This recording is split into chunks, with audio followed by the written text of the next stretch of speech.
Analyzing the individual candlestick signals during a trend allows an investor to much more accurately assess what the overall market trend is doing.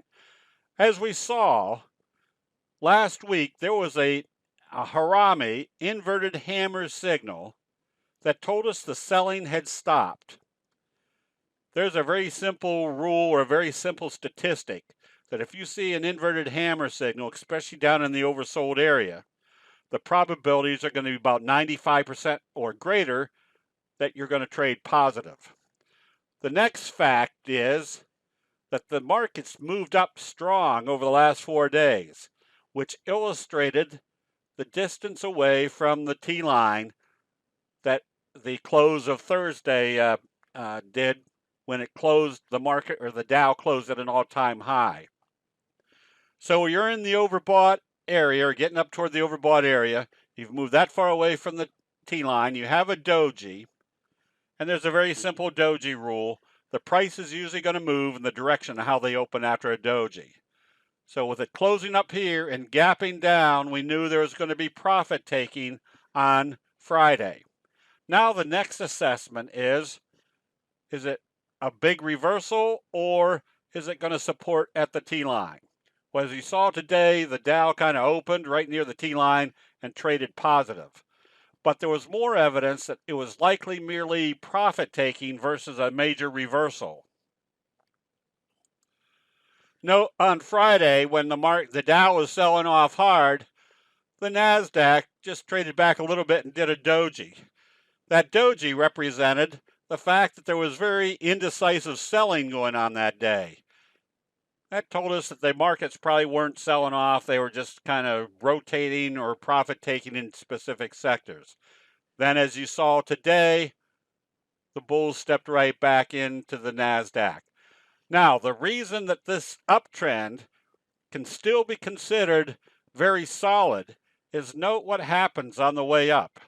It moves up, profit taking, moves up, profit taking, up, profit taking. That tells us there's not very much exuberance in this market. It's just steady buying, profit taking, and then more buying. Exuberance is something that you could see illustrated in the Tesla chart, where it was moving up, staying above the T line, and then you could see the exuberant buying coming in, and note how far away it moved from the T line. That was the warning for starting to take profits by going to your 10-minute chart. So candlestick charting is merely common sense graphics put into a chart telling you the indications of when prices are moving too far too fast and you're likely to see some profit taking. It's the patterns such as fry pan bottoms or J hooks that are producing the big profits. Again, in an uptrending market, you could have an uptrending move making you profits, or you could take advantage of the patterns that produce excessive profitability coming out of those patterns. Our recommendation on Z-Lab was based upon the fact that we could see a J-hook pattern setting up. So if you had wave 1, wave 3 was going to be that same magnitude.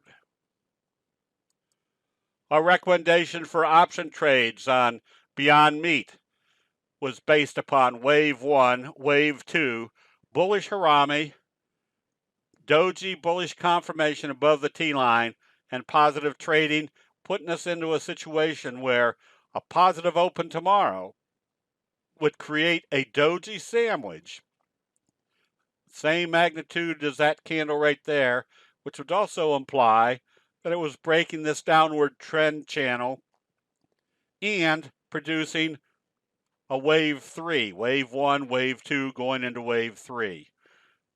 Because human nature works the same way time after time, the candlestick investor has the advantage of identifying what patterns are setting up and confirming it by witnessing individual candlestick signals that confirm that pattern. That'll be it. We'll see you in the chat rooms.